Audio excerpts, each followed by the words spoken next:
Hello guys, good morning. Tagal-tagal naman tayo hindi nakapag-upload. So, yan yung KRY 200 natin guys, no? Pupunta tayo ngayon doon sa motor parts. Magpapalit tayo ng rayos kasi naputol yung isang rayos natin dahil kunti lang yung thread na nakakagat doon sa ulo.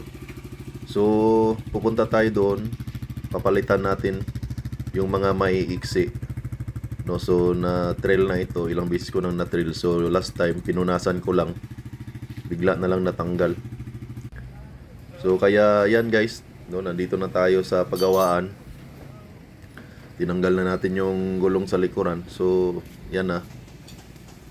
Inaayos na ni Kuya Boy. So yung ano pala natin, yung rim natin is 2.50 by 18 yung lapad. So speedy rim.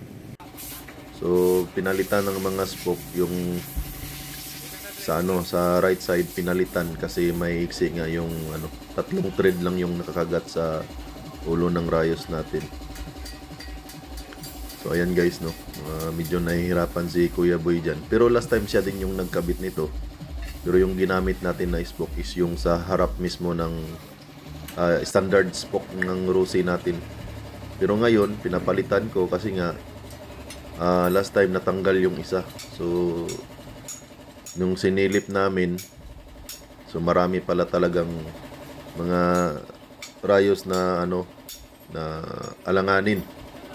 Sabi niya sa akin, okay lang ba daw kung susobra? Sabi ko, okay lang naman, walang problema. Puputulin na lang. So, ayan guys, no. Pinapakabit na natin kay Kuya Boy. Yan. So, medyo matagal-tagal pa. Dahil tinanggal niya yung mga mga ibang spoke na may iksi. Pinalitan namin ng mas mahaba. So, hayaan nyo guys, magbibigay tayo ng review sa KRY natin. At saka yan na nga pala, no? Sabi ko sa kanya, ikabit na lang doon sa swing arm para makita namin kung nakasentro na ba yung align doon sa likod ng Rossi natin. Dahil pinahila ko sa kanya yung kabilang side, yung dito sa may right side, pinahila ko sa kanya ng konti para sumintro doon sa guide ng gulong natin sa likod, no, sa tapaludo. At saka kinuna namin ng sukat yung magkabilaang side ng swing arm natin. Kinuna namin ng sukat. At saka pinatiming ko na rin sa kanya na hindi tatama doon sa tambutso natin. Kasi nga malapad na yung rim natin at saka napakalapad pa rin ang gulong natin. So pag nag-review tayo guys, sasabihin ko sa inyo kung anong size ng gulong natin. Yan lahat ipapakita ko sa inyo. So ayan guys, pinakabit ko sa kanya. Kaso nga lang guys, iniwanan ko kasi yun dito dahil may pinuntahan akong mahalaga. No, at saka binalikan ko na lang nung matapos. Kaya medyo kulang yung video natin.